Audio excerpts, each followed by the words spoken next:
What's quack-a-lacking, guys? I'm a Duck Quack here, and welcome back to another short investment video.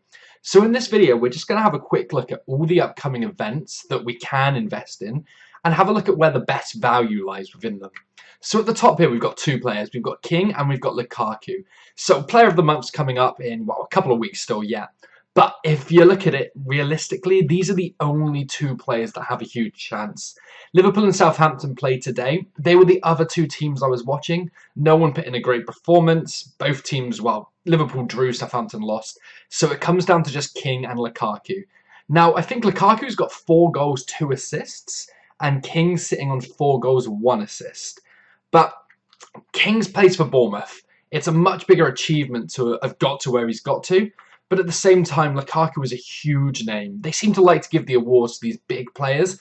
And the fact that he was so close last month might just stay fresh in their mind. Now, if we're looking at investing in these guys, we're probably way too late to invest in Lukaku, if we're honest. EA have been trying to change up the requirements and everything, so trying to second guess them, and selling on the day anyway, is going to be extremely difficult. With these kind of investments, we want to be selling on hype, and hype is already at a stupid level by now. We can look at maybe Belgian players, the likes of Courtois, if they're still low enough, but from what I checked earlier, it just seems all far too risky for my liking. If you think King's going to win, however, you have got the likes of Bournemouth players, which is still discard. You've got Norwegian players, which is still discard. Don't go for informs. Don't go for special cards. I mean, what are the chances that you need a special card to get an 82 rated player of the month or something? They might include a curveball, such as a man of the match card or something, but then again, we're just guessing with that. There's no logic based on it, except for the fact of there's loads of them on the market, basically. So with the player of the month investments, personally, I'd avoid Lukaku. If you've already invested, fantastic. You should be golden. If you haven't, it's not worth it. It's too big a risk. King, complete opposite. If you think he's going to win, there's still value to be had potentially. We then move on to the second line here. So as you can see, we've got Reece and Lewandowski, Kane and Son. This is just to represent the potential league SBCs that could be coming up. So we've got the Bundesliga and the Premier League, obviously. Now, a lot of people started picking up these players, investing in them. The prices all rose massively just after the Higuain SBC was released. And this happens every time for some reason. The SBC comes out and everyone thinks, okay, next time I'm going to be first in line. They all invest, they get bored, and then they sell them all a couple of weeks later because they get impatient. It's been a few weeks now, so it could be the prime time to invest. My logic is that Kane's just had a Player of the Month award, so they might opt to go for Lewandowski. I could be completely wrong. There's no harm in picking up all of it. But if you are investing in either league, what you want to be doing is looking at the clubs that need certain players in certain positions that are rare. For example, let's say that Bayern Munich, which they don't, but they've only got silver fullbacks, no left back and right back, just gold. They're only silvers. You want to pick those guys up for as cheap as you can because they're gonna be needed in the Squad Builder Challenge. The same logic goes on the complete opposite end of the spectrum as well. Say you're going for Bayern Munich yet again, you're gonna need players like Ribery and Hummels. Well, I say you're gonna need it. You didn't need it with Higuain. But for Lewandowski, I can only imagine there being a high requirement for at least Bayern, possibly Dortmund as well.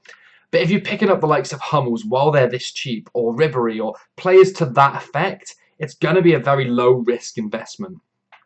Obviously, you've got the second option here, is you can just pick up all of the players for all of the teams, then make your mind up when the Squad Builder Challenge is released.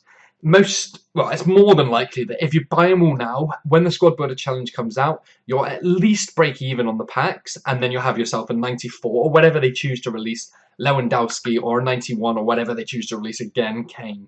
It's all easy. There's no investment time needed. You don't need to research anything. Just buy the cheapest player on the market for every position of every club in the league. Okay, so we get on to the third line now. So as you can see, there's just random players down here, and all this represents is the potential team of the week or potentially FUT birthday Squad Builder challenges that are going to be released. Now, the old formula required you to have mostly 84 rated players, and due to this, these rose the most. Then we saw another kind of Squad Builder challenge release where 83 rated players were the norm, and they tripled in price basically. You've also got the likes of Socrates and other 85 rated players that are going for about 2,500 coins. Obviously, if you use an 85, that means you can use one less 84 or one less 83, dropping the rating there, so it saves you money as well. All of them are viable investments. You've just got to make sure that you're bidding, sniping, picking them up for as cheap as possible. Now, if you want to play it really, really safe, pick up 83 rated players for discard and just leave them on your transfer list.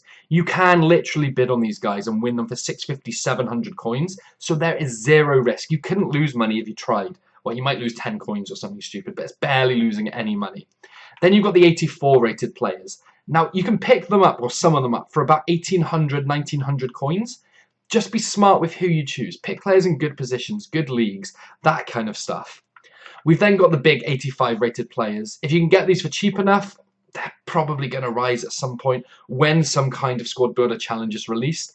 Everyone's been talking about these coming out for a while now, and personally, I think they've got to release something at some point soon, and I'll explain a bit more in a different video as to why I think that this should be coming up. Maybe not the Team of the Week precisely, but some kind of challenge should be released soon. So if you're picking up these players for the absolute lowest price, you are going to incur minimal risk, but you have a potential gain of, well, a load of coins, basically.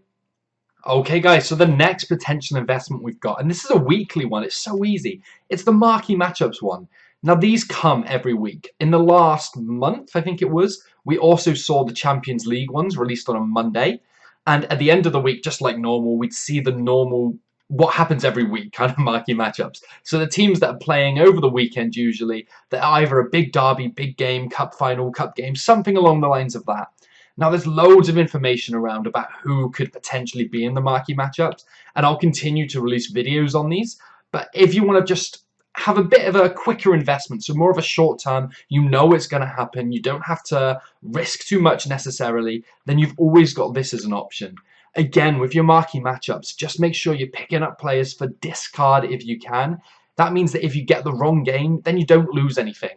Also, I'd advise choosing 2 or 3 games and investing in them.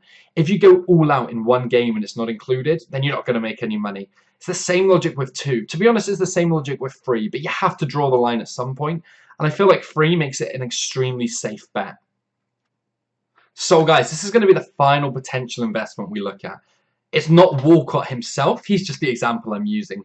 It's going to be the man of the match cards. Now, we have seen tons and tons of these released recently, and yeah, they're brilliant. They make the game better, they increase the player's stats, etc, etc. But every single special card we've seen so far has had some use other than just playing games so far. So if we think back to Thutmose, then we saw the Scream cards come into play. We saw the Movember cards come into play. We saw Informs come into play. At some point, with the amount of man of the match cards on the market, I can only see them being used in a squad builder challenge at some point.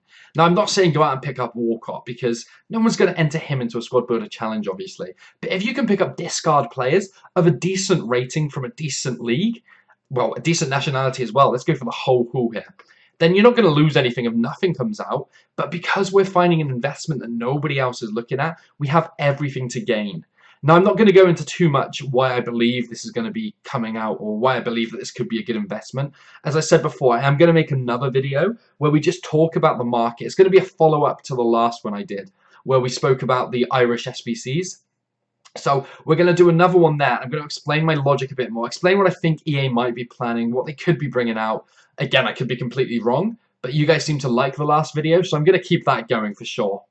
Anyway, guys, as you've seen there, you've got the potential of, like, there's 5 different easy investment opportunities, and there's tons and tons of more different ones, especially like Weekend League if we ever need certain requirements, or daily knockout tournaments, etc, etc. But I just thought I'd make this video because a lot of you are saying you're not sure what to invest in or what's the easiest money, and it's all personal preference. By laying out all your possibilities here, you at least know what you could invest in, and then it's up to you to decide what's most appealing to you, basically. Anyway, guys, I'm going to end the video there, like I said. So if you did enjoy it, if you could drop a like, that would be absolutely amazing. Subscribe if you're new, and just comment if you've got any questions at all. I always try to answer everything. If we could aim for maybe 30 likes on this video, then that would be incredible as well. Anyway, guys, thanks for watching, and I'll catch you next time.